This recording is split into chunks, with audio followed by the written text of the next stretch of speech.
是台南狗社的，我叫 Frank， 然后我也是参展艺术家之一。然后它是有关拍摄台南的流浪狗，或者是没有家的狗，或者在半流浪的狗的一些创作计划。然后中间里面会有一些，我们会有包含一些摄影或者是尬幅绘画的一些作品。然后我们今天请到其中的一位艺术家，他叫金韩湖，然后他的作品是用大幅绘画来呈现台南狗这个议题。那我们请到金韩湖。Thanks, Frank. Hi, how you doing? I'm Jing Han Hu. I've been living in Tainan for almost 2 years. I'm from Australia originally. Seeing stray dogs, in different parts of Tainan, and it was a very curious thing for me to encounter because it's seldom thing to see in Australia, especially in the urban centres. I mean, the most you might see in terms of animals or mammals is probably the possum, or a very rare interaction with a kangaroo. But most of that's countryside. So to see kind of like bigger mammals occupying a city space, parks, was a bit of a novelty for me as well. And it evoked these strong memories to one of my favorite novelists, Jack London. And I started straight away thinking about the book Call of the Wild and also White Fang, where the protagonists of the story are both dogs or wolves, or half dogs and half wolves, that either return to a wild state or return to a domestic state. So it's that really interesting exchange in both stories. A wolf becomes a dog and a dog becomes a wolf. And when I see like dog packs hanging around Tainan, I start thinking about a really simple question: is what it is to be free now? And that's how, I guess, my buy-in to be part of the Tainan Dogs project. And I started exploring it mostly through illustration, which is a very old love. And I keep, my background is a performance-based work, video, so getting into it, just making illustrations again, just simple black and white ink drawings, has a really lovely experience to kind of go back to a sort of in really odd human situations. I'd been drawing angel dogs. 方一刚刚金汉武他所讲的就是我们从这个 idea， 它一本小说叫《Call of the Wild》这本书，然后它是《Call of the Wild》，主要是 Jack London 写的。然后他这本书的 idea 就是他把狗跟狼就是一半一半的，就是一半狼一半狗。然后他也在想说，他从这些狗，他从野外的状态转到那个室内的状况，就是就是让他觉得很好奇，为什么我们的狗可以从这样的有这样转变。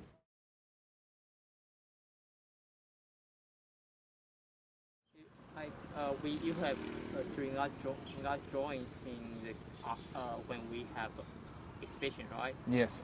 So I think audience will be curious about what's the meaning behind your drawing, like the one that have a luggage behind on the shoulder. Yeah, like the classic like vagabond. Yeah, vagabond. Yeah, with the napkin tied up with all the Well, that's I guess I think growing up I saw lots of imagery of like the vagabond character with the the stick and the kerchief tied up with all their belongings and just sort of wandering the road. And I wanted to kind of think of, perhaps dogs, if a dog was a vagabond or stray, that they'd be doing that. It wouldn't be stuck to a space. It'd be out exploring the world. And I see it more as a kind of a positive image, and I was thinking more about the adventures. I think Jack London really inspired me with a lot of the books that I had read, and it was a great way to kind of bring them all in together into these illustrations. And there was one story called The Road, where Jack London recalls tales of his own youth, where he was like a vagabond for a year of just catching trains up and around America and getting into all sorts of mischief. And I think, you know, I guess each sort of illustration that I made was sort of thinking about a different take of what it is to be a stray, you know, or without a home per se. And so yeah, when I drew that drawing, it was like one of the first ones I did, which was more of a positive image of this dog kind of like setting off on an adventure, but looking also a little bit scared of abandoning all those kind of connections to the safeness of, the safety of society, perhaps, you know, like letting it all kind of wash off. And the second one was kind of like the excess of when you remove all your boundaries, there was the drunkard.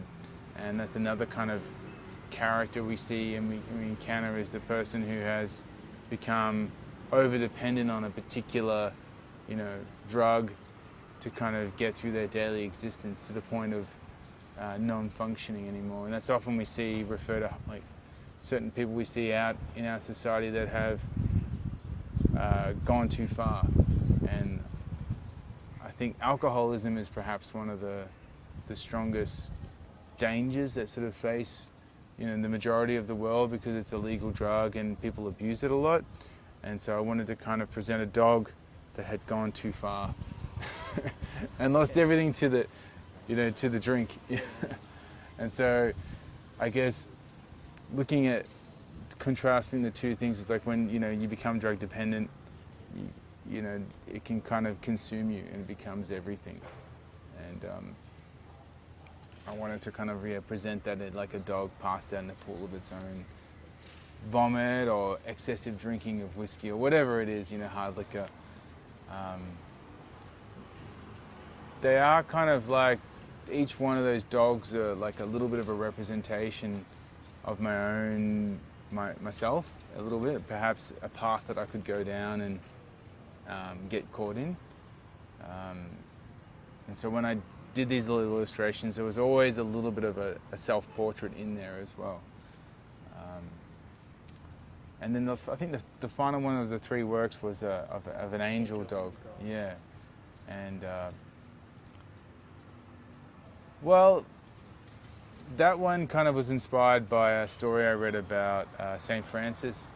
And there was this wolf that terrorized the town, and St. Francis kind of like made an agreement for that wolf to stop attacking it, and they kind of made this pact, and it was this really beautiful woodcut drawing. And I kind of started thinking about my own religious upbringing, and there's always these sort of symbols of the enlightened angels, and I wanted this dog to kind of transcend the other two characters, so I made it as a bit of a triptych, and having the angel dog in the center, this dog kind of symbolized that for me, about this of the ideal self, and you know the ascension of these dogs that have these lovely lives, and hopefully through the ups and downs they become an enlightened being. So they were the three I made so far, but I'd like to continue exploring different dogs and different situations, and it's a very enjoyable process getting back into returning to ink and paper as well. And yeah, really fun to draw. Like dogs' faces are really fun to draw, and you can create lots of different expressions that you can't do so much with a human face. Funny positions, you know, they're kind of like got like high level humor and low level humor mixed together.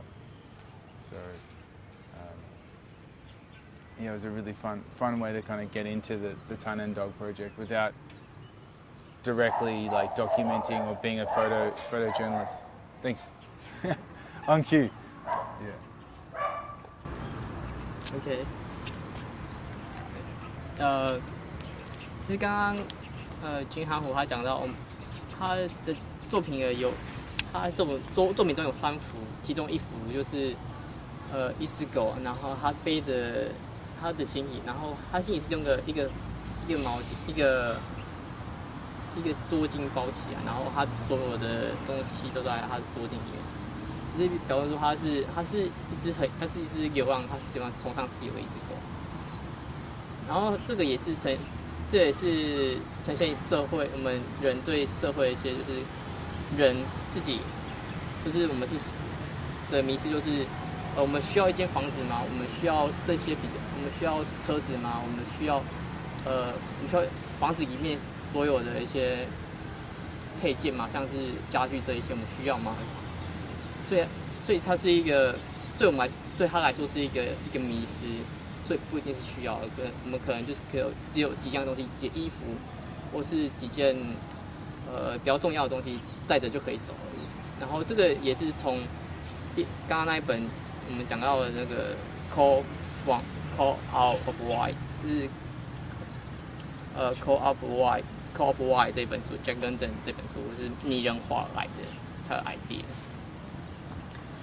然后第二个作品，它是一只狗，然后他手上他是拿一瓶 whisky， 他是在很醉的状态下，而是呈现说，狗跟人一样，就是他们都会有